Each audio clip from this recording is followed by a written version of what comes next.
whilst winking at his peroxide blonde wife and his son in the public gallery. "Not a word of truth in them." "A good deal more than one word, I would venture to suggest, Mr. Maynard," commented the judge wryly. After an uncomfortable silence, proceedings were brought to an end. "Very well, Mr. Maynard, you're free to go. Let us all pray you'll never return." "Amen," came from the nodding head of Maynard as he fled from the dock. "Amen indeed," echoed the judge. "Here he comes." Maynard's wife and son were standing outside the main door of the Bailey as he walked out, arms aloft. The podgy barrister made his move. Pulling off the pink ribbon from his brief, he grabbed a Webley revolver hidden within, and taking 3 steps forward, fired at point-blank range at the ample stomach of his target. The barrister then removed his wig before firing again, this time at the heart of his defenceless victim, slumped and bleeding at his feet. "You!" croaked Maynard, eyes wide open, mouth agape, a flash of recognition passing across his face. It was to be the last word he would ever utter. There were high-pitched, terrified screams from Maynard's wife, which, together with the gunfire, caused a small crowd to gather. The barrister made no attempt to escape. Instead, he placed the gun in his jacket pocket and removed a packet of cigarettes. With a shaking hand, he lit one and pulled deeply, his eyes darting between the faces of the horrified onlookers. It was only the second cigarette he'd smoked in over 20 years. Chapter 2. Enter Big Jake. 1951. It poured in London the night he was born. The heavens opened up with thunder and lightning to welcome him. The nurses reassured his mum this was a good omen and that her son would make his mark in life.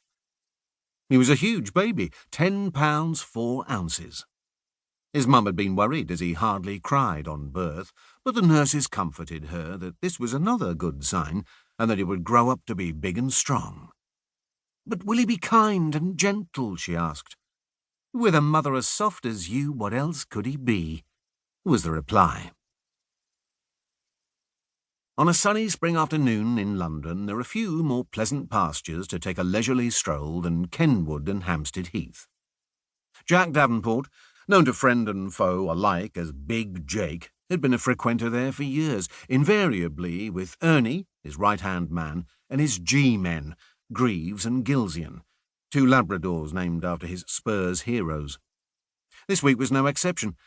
A Friday afternoon amble, a drink or two at the Wells Tavern, where his dogs could roam around at will, annoying all and sundry, before a lazy short drive to Camden, where he bought his weekly food supplies. Well, not exactly bought, procured.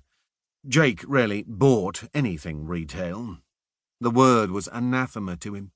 The very mention of it aggravated his eczema. The truth was he had an inside man in the food department at Harrods, who on the quiet was running a local branch from his 1-bedroom flat off Camden High Street. Meat, wine, Belgian chocolates, you name it, Jake got it trade minus 50%. After all, he lived in a world where VAT was still a nasty rumour. Jake was a veritable cash man, and these days the only banks he visited were in Geneva. It had not always been so. In a 15-year run between the ages of 20 and 35, he had visited banks on a regular basis, kitted out with a balaclava on his head and a gun in his hand.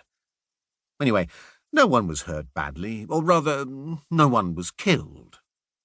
The banks never really felt the loss, and not everybody can go to university and become a doctor or a lawyer. Jake's university was the streets of London, where he graduated with a double first in illegality. Mind you, Jake had his own unique sense of morality too. He knew right from wrong, or, put more accurately, wrong from very wrong. Oh yes, Jake knew exactly where to draw the line. The trouble was, he didn't draw it often enough. Still, no drugs, no blackmail, no loan sharking, and no pimping. On the other hand, no tax either. Actually, that would be doing him a disservice. He owned a mini-market on a street corner near Tower Bridge, from which he threw the taxman a bone or two each year.